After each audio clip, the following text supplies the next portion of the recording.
Welcome everyone, welcome back to another Sports Frenzy episode. And I'm your host Levon, and I have a special one for you guys tonight because we have an exclusive interview with one of the best young coaches in Jamaica, one of the better ones coming through, and talking about none other than a man who captained the Jamaica under 17 team back in 1999 in New Zealand, and a man who coached Arnett Gardens, Wolmer's, and now he's taking on the realms of a new team, but I won't get into it. I just want the man himself to just talk about it. So I won't mention which team he's gone towards yet, but let's just welcome the man himself, man. We're talking about none other than Alex Thomas. Welcome, boss. All gone. Welcome. We're not hearing you. Welcome. I'm hearing you. You hear me? No, you're kind of low. Boy. You hear me? Not clear. Wow. All right, good now. That's good. Good? Yeah. Good. Welcome. Thanks for having me to the program. All right, so first off, love to get into this part. So, why football? Why football? It's in my DNA. From a tender age, my older brother, Omar Thomas, and my next older brother, Sherrod Thomas, they started off, and I was the youngest one following behind them, toe to toe, everywhere they go, playing box football in the streets, anywhere they go, and it's become a passion for me ever since. All right, so talk us through the journey, man. Where did it all started for you in terms of where did you realize that? All right, as I've just mentioned, no, your brothers did it, but why is it that you decided to follow in their footsteps in terms of football? Why you didn't choose another career path? No, from day one, used to go to the school, Shetola Park Primary, and after Shetola Park, I went to Lalamans at three grade. That is where it all started, really and truly. That is where my life. I see football and a different. Get to play in a system format. Setting. Um, Playing a league format setting, and that is where the journey began. And after that, where did you went? After Lalaman's prep, I went to Wolmer's High School, and after where I Wolmer's now, I have a lot of success. Went there in 1995, win the under 13 Pepsi, then onto the I played Manning Cup at age 14. Start playing Manning Cup at age 14. Yes, that was 1997, but it was league was abandoned, Trust and me, then boss, after that's a long time ago because at that point in yeah, time, man like me just a born. ah yeah. And after, and play a lot of club football, play for Real Mona, play for Harborview, get selected to the under 17, Jamaican national 17 Mhm. in 1996. My first travel was I traveled to Costa Rica that year, and after that, I went to the World Cup in 1999. First captain to captain the Jamaican 17 to the Youth World Cup in New Zealand that year, 1999. Then right after that, come back, qualify for the Under 20 World Cup in 2001 in Argentina. That is where my brother was a captain for that team, Trevor Thomas. And played at some national level, under 23, the national senior team. Went to the Lunar Cup with Bora, in China. And but injury took a part of my career there. Gotcha. But talk us through that World Cup experience, being the captain of the under 17 team. What sort of experience you gained from it? It was a wealth of experience, when you're playing at the national level, it's a different ball game. Um, Especially leading out your country at that top level is it's what you dream of, to lead your country. And it's a lot of goosebumps. You see football at a different scale. You dream of getting a contract, all of these things. The surrounding atmosphere, everything is just totally different. All right, and as you mentioned, you played for quite a few clubs. But in terms of highlight for you, which particular club you thought that you probably stood out? And if there's one thing, it's a two-part question. So if there's one thing that you never achieved during your playing career, What is that you would have loved if you had done so? What I didn't achieve in my playing career, I think that was to get a contract overseas. That is the whole. I think that is the whole thing that I didn't achieve. But what I'm grateful for football, it let me give me exposure. You know, I travel the world. It let me travel the world. I know numerous countries. It let me to know to deal with people in different backgrounds. Different several, like what I said, several brothers, several different mind. Correct. How to adjust yourself. To come across people in a better way. Um, the club that put my career to the next level was, I would say, Arnett. Yes. And I'm just going to go I right I there. started playing Premier League at a tender age, at age 18. And that is something that we always talk about, because a lot of times we see a lot of these players playing for, including Arnett. Because at one point we used to normally beat up on players like Newton, Sterling, and all those men and say these men are all for the league and we need to see some young bloods. Well, that's necessarily mean about fans in general. I just say that want to see some young bloods out there. We're tired of seeing the oldies, but as a coach, I know that you're going to say you need both. You need experience along with the youth to actually move forward and grow as a club. But um, the key point that I want to pick up on is that you mentioned that you started to play at a very young age, and this is what we want to see in the Premier League itself. We want to see the young talents coming through, so we can, as you said, you wish you had gotten a, well, not wish, but you would have loved if you had gotten a contract overseas. So these youngsters, give them the exposure, scout seeing them, they might very well get a contract overseas. So that is what I really want to see, and I'm glad that you went there. Yes, definitely. As a coach, former player that have been through the game, know the root, know the in and out of everything. Um, to get the youngsters, to expose the youngsters on the next level, to get them to the international market, and that is the main idea, to get them out there. But also in a team, you need a little bit of experience, so that experience can help those youngsters to bring forth their talent and send them to the next level. Facts. All right, so talk us through the transition from your sojourn in terms of player and into coaching. When did you realize Uh, that? You said yeah, injuries plagued you a lot. So, was it because of those injuries why I decided that, you know what, I want to give back to football in some way? So I think coaching is the best way to for me to give back to football. definitely, definitely. Let me give you a reminder. All right, it was 2009. Yes, I got a call from Coach Ludlow Bernard. One of my mentor. Blessings to him who just win the Premier League, and also the Manning Cup. Blessings. 2009, he gave me a call at say he's going to take over my alma mater, which is Wolmer's Boys School, right? I was playing Premier League for Rivali at the time. That was I was going on the back end of my career, and he said he wanted me to be his assistant, and I said, Coach, this is a means without an end. I said, I just stopped playing Premier for Rivali at the same time, joined Ludlow Burn at the Wolmer's. Coaching at my school, I was coaching off like just playing experience without any coaching experience, right? Just playing coaching off my natural talent from football. But being around Ludlow, learning the game, I see that football is coaching is bigger than this. Not just playing. It's not everybody that play the game is a coach. Know that, right?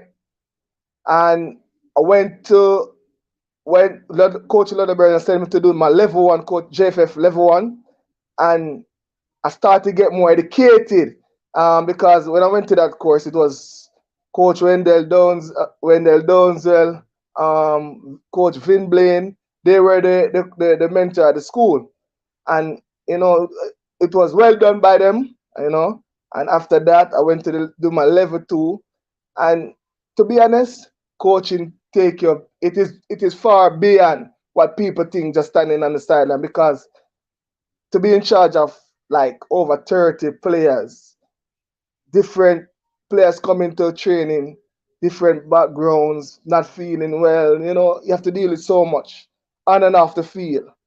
So it is big, trust me, but I'm enjoying it and I love it.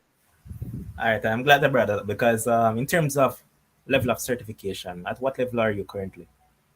I'm a CONCACAF B license. I'm amongst the elite right now. That is lovely, man. That is what I love to hear, nice, especially being a young coach, because you're generally young in terms of coaching age, because you know that most times coaches are in the ages of 50, 60 thereabouts, so you're still pretty young in terms of coaching age. So I love that, man. Pretty young, but well qualified. Well qualified and also a lot of knowledge.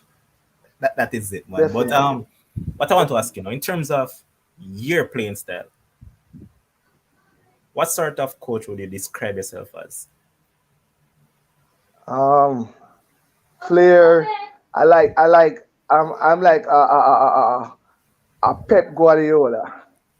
Yes, I like that exciting, exciting tiki taka type of football. That flair, that 1-2, that getting playing exciting the fans. A little Pep, a little uh, uh, our coach at Liverpool, Klopp. Yes, and I bring those Man say two things our coach, but together. this is Uh, my separating because me is your biggest hater, Liverpool, I'm a team man. Yeah, I'm a flair, exciting and attacking style. All right, so as I mentioned that with your style of playing, your style of football, know that the fields in Jamaica aren't generally the best. So playing that style of football, does the surface really allows that? Or what I should ask you for a better question, Yes, what emphasis do you place on the surfaces that are currently in Jamaica? repeat. All right, so with the surfaces that we currently have in Jamaica, what emphasis do you place on them in regards to the style of football that you want to play? Yes, surfaces are bad, but the emphasis, whenever you're training is always a positional thing. You try to make that pass, that make that perfect pass. Sometimes I feel I'm not good. I have to come in the Premier League the other day. I like how they run the league the other day. Because if you understand, most of the teams do have the proper grounds, and they bring the games to venues that can excite the crowd, and we get a good. I was pleased with the Premier League the other day and the turnout, because the feel at Stadium East, Sabina Park. down by Sabina Park. Yes, it was good. The feel was And good, even the and you feel get at Arnett, excited. pretty decent. And the feel at Arnett, exactly, yes, definitely. And so when you bring teams and those type of pitches, you get exciting football, and that is the main thing. And I encourage clubs to just take take proper care of their field. They will get the best, and then they will see the best football play. All right, so I should have followed up with this question, but I never got to, so I'll just drop it in right here. So, what do you bridge the gap between coaching at the schoolboy level versus going into a club setting? Because, all right, first off, let me just ask you this, so I can really get both of questions to intertwine. So, which is the first senior club that you took over? The first senior club Yeah, I take over, yeah. Arnett Gardens. All right, good. So the question stays. So, how do you bridge the gap between coaching a woman's boys versus Arnett? What was the transition like? Uh, to me, it's a big transition, to be honest. Because coaching at Wolmer and then you're going to Arnett, going to Arnett is like you're going to Real Madrid or Barcelona, right? It's at Wolmer's, it's a big difference, because they're dealing. You cannot take at the senior level. You can take actions at the schoolboy level. It depends on the action that is taken by the player, how you're going to deal with that situation.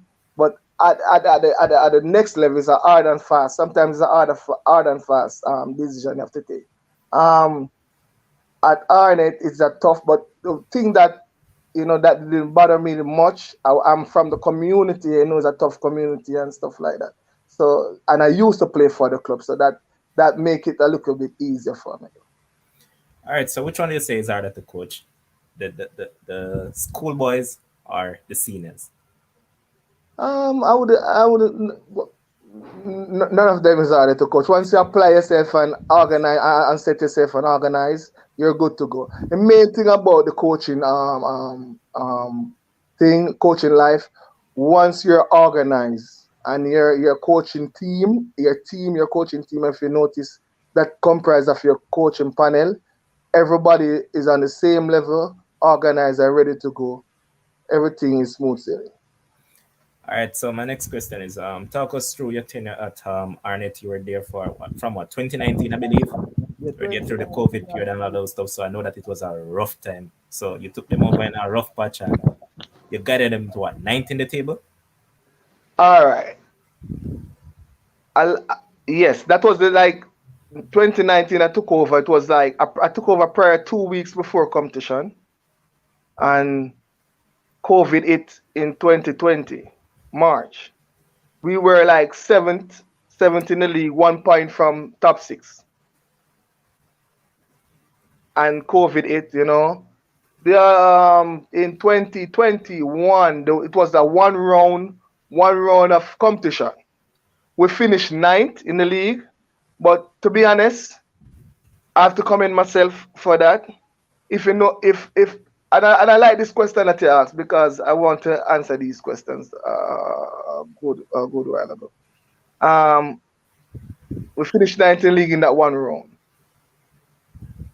If you notice, the club we make a big transition, right?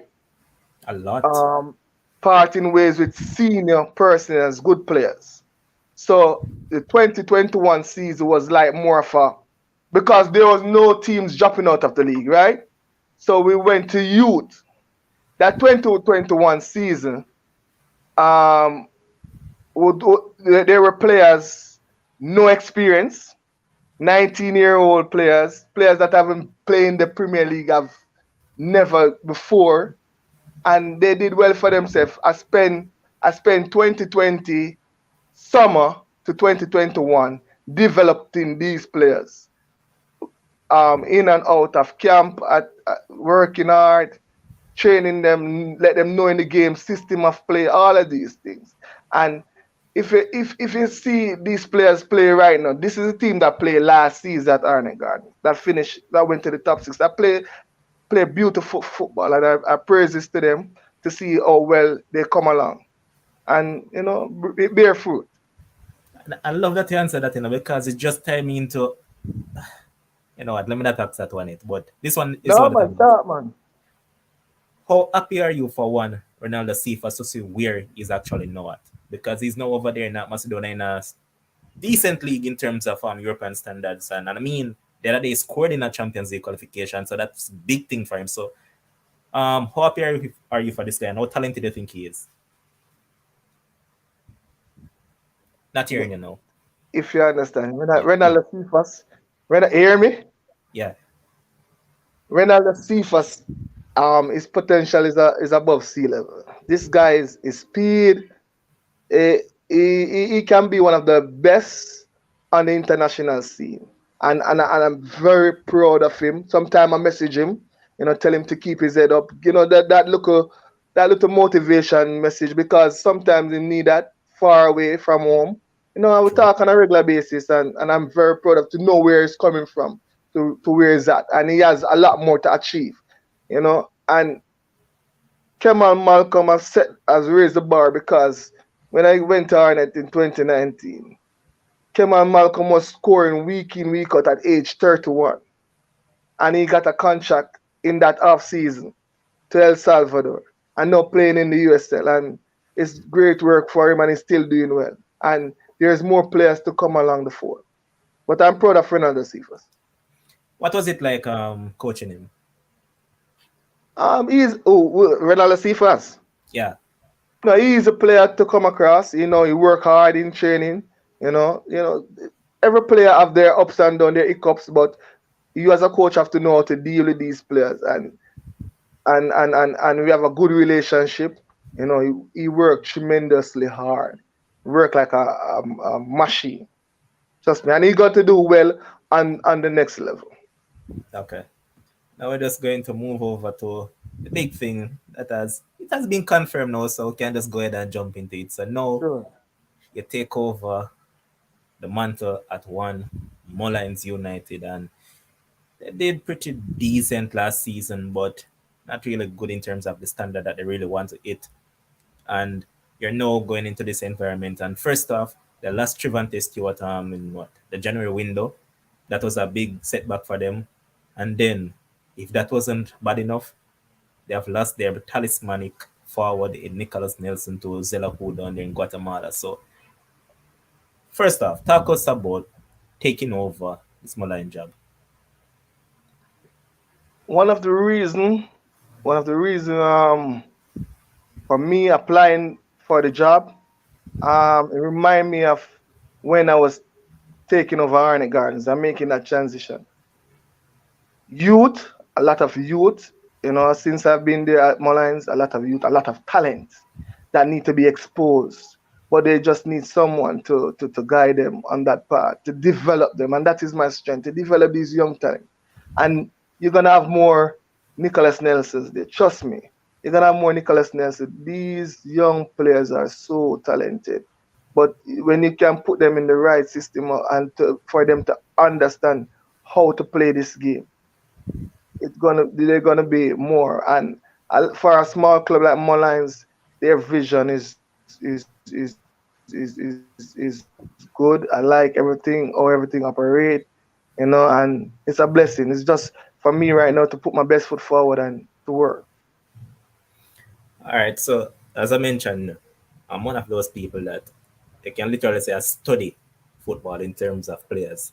So I was looking out for the youngest talents to actually push forward into Europe because I'm that sort of person that I love to see the youth them make it to Europe. So I look at this Mullins team.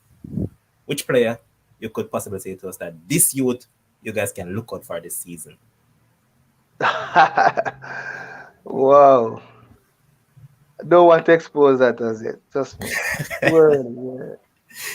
All right, so here what? Let's just jump into the next question. We'll just keep that one for now, and we'll Confidential, see. We'll yes. see it. So in terms of objective with Molynes this season, what is the objective for you in terms of placing in the table and what the standard there is like? All right. From the get go, from day one, as I reaching out my lines, I lay it out from the get go to the players, everyone. My objective, and I raised the bar. If you notice, we finished at 11th last season, right? And I've raised the bar to top six. That is my objective. That is my ambition right now. So it's gonna be a lot of work in and on and off the field of play. And we have started the journey. Have started, and we are doing great, right? Great, we are doing great, and that is the main objective. Take it to top six, and after that, the rest is history. Any movements in the transfer market so far? We're looking at players. We're looking at players, to bolster the squad. Um, Definitely looking at players. We And are I know out there looking.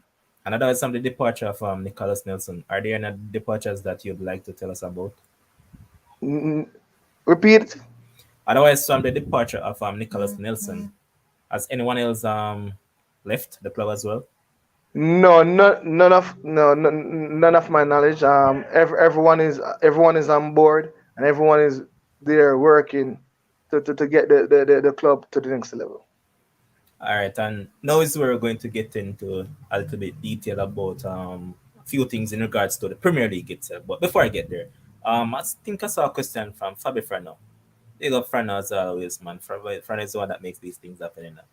So here's Frano saying that I want to hear the departure from Arnett. Was it a mutual agreement, and did you want it to leave at that part in time? From my leave when I leave at Arnett. Yeah. No, it was just time.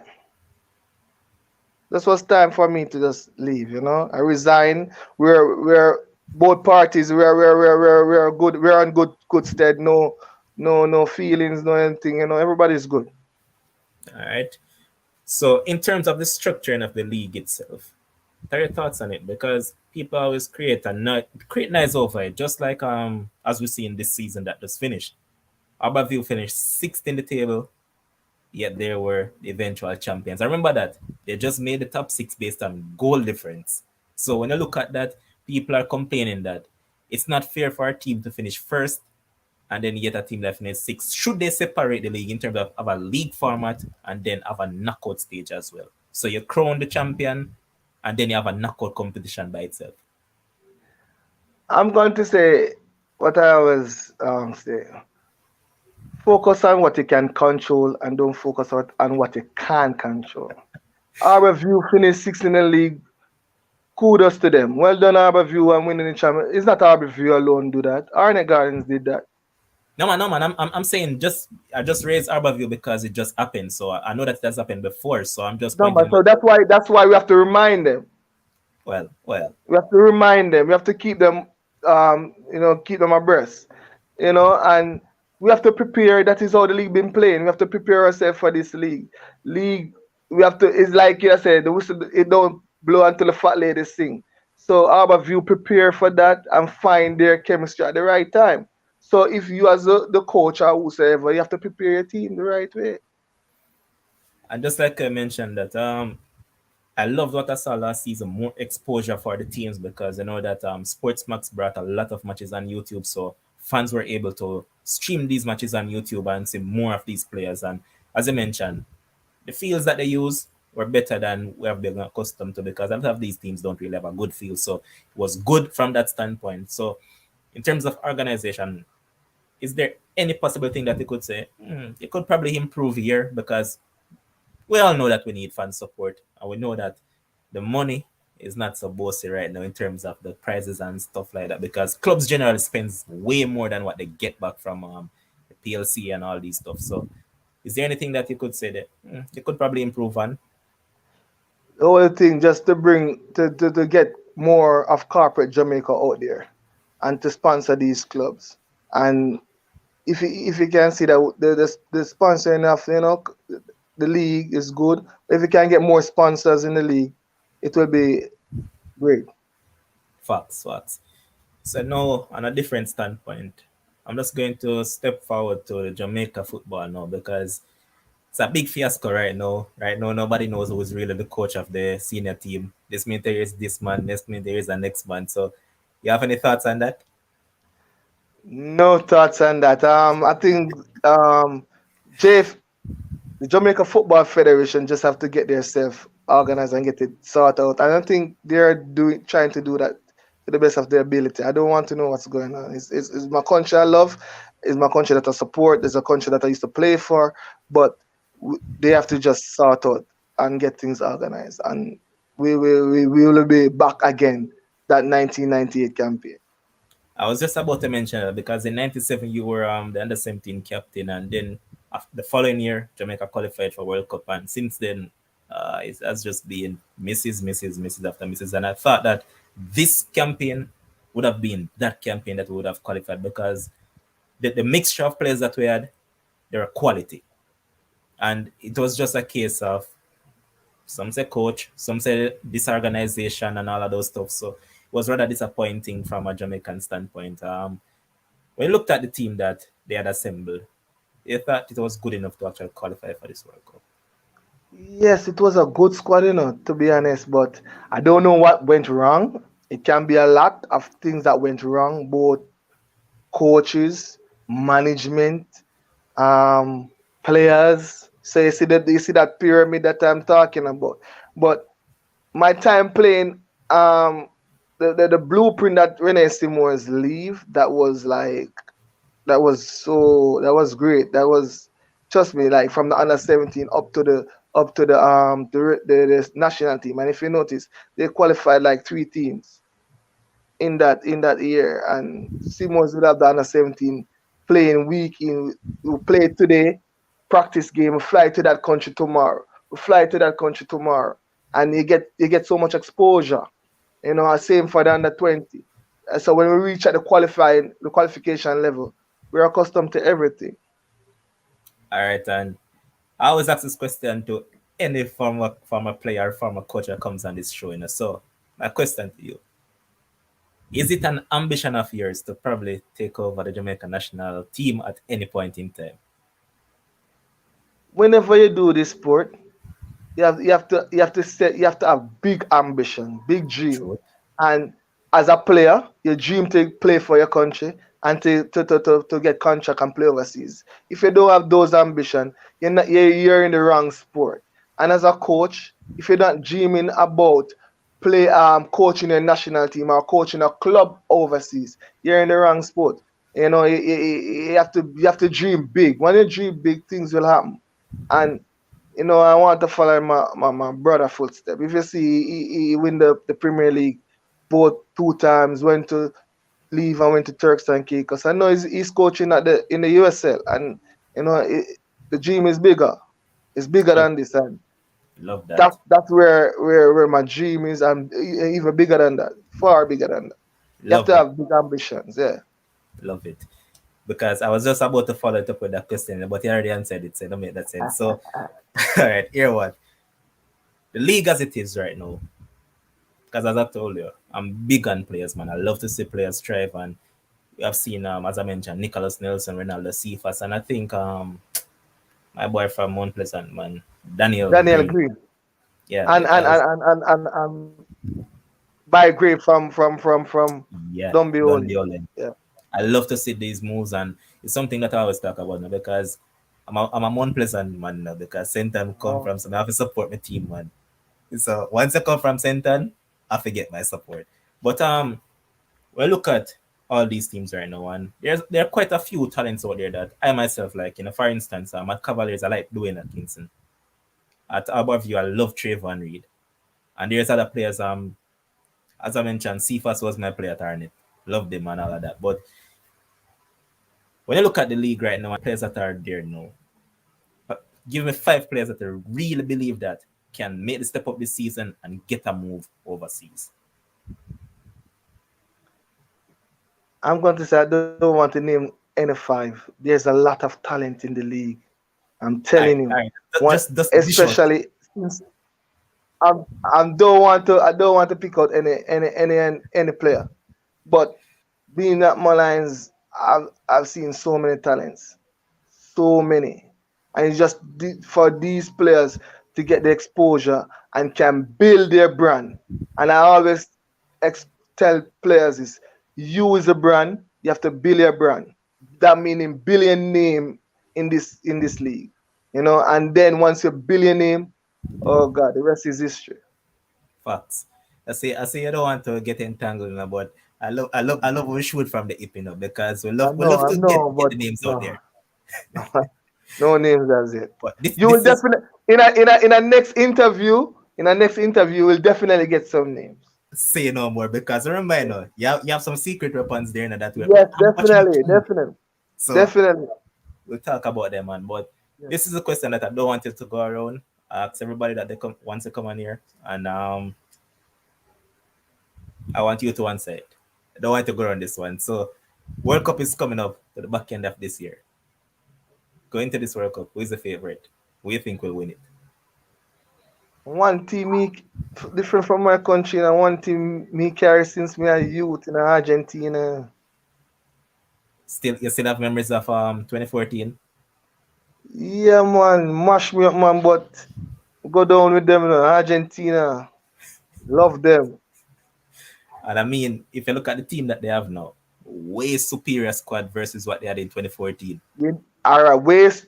All right, 2014, yes. But if you understand this squad, the the coach manage everything. They find young, talented players to build around the great player of all time, Lionel You Messi. realize that they have a midfield and they have a defense now that they didn't have in Everything, 2014. everything, and they just build this team around him, and everything is going well. They're playing the best football of their life. And if there's someone that could possibly upset them, would you go for? Nobody.